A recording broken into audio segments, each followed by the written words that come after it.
ملک میں انٹرنیٹ کی سست روی کو سی ای او پریزیڈنشیل اور governor I T initiative program Daniyal Nagori نے معیشت کے لیے نقصان دہ قرار دے دیا ہے۔ کہتے ہیں کہ سست انٹرنیٹ سروس کے باعث بڑے بڑے online plate form Pakistan میں کام کرنے سے گھبرا رہے ہیں، جس سے نہ صرف فری لانسرز بلکہ ملکی معیشت بھی متاثر ہو رہی ہے۔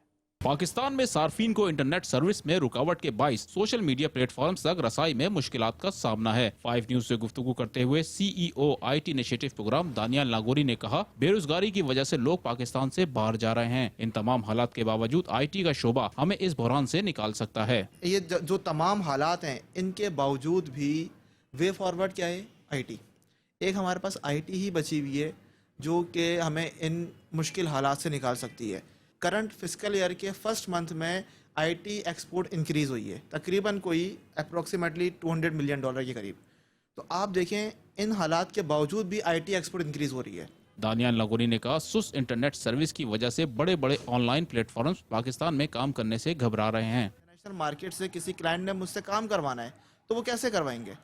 وہ انٹرنیشنل مارکیٹ سے اگر کسی کلائنٹ نے کام کروانا ہے تو اس کے لیے online platforms available ہیں، جیسے کہ فائیور ہے، اپورک ہے، ٹاپ ٹیل ہے، آڈیسک ہے، فری لانسرز ہے، بہت سارے ہیں۔ اب ایسے بڑے بڑے پلیٹ فارم جو ہیں وہ کمیونٹی نوٹس چلا رہے ہیں کہ جی پاکستان کے اندر انٹرنیٹ کے پرابلمس ہیں جس کی وجہ سے ڈیلیوری کا ایشو ہو سکتا ہے، تو آپ جو ہے دیکھ کے کام کروائیں۔ اب آپ مجھے بتائیں کہ ہم کس طرف جا رہے ہیں؟ دانیال ناگوری کا مزید کہنا تھا کہ غلط پالیسی کی وجہ سے آج ملک کا یہ حال ہے۔ انڈیا نے 30-40 سال پہلے آئی ٹی کی اہمیت کو سمجھ لیا تھا، جب بھی آج انٹرنیشنل مارکیٹ سے بزنس انڈیا جا رہا ہے۔ کیمرامین حمزہ شیخ کے ساتھ منصور ضیاء، 5 نیوز، کراچی۔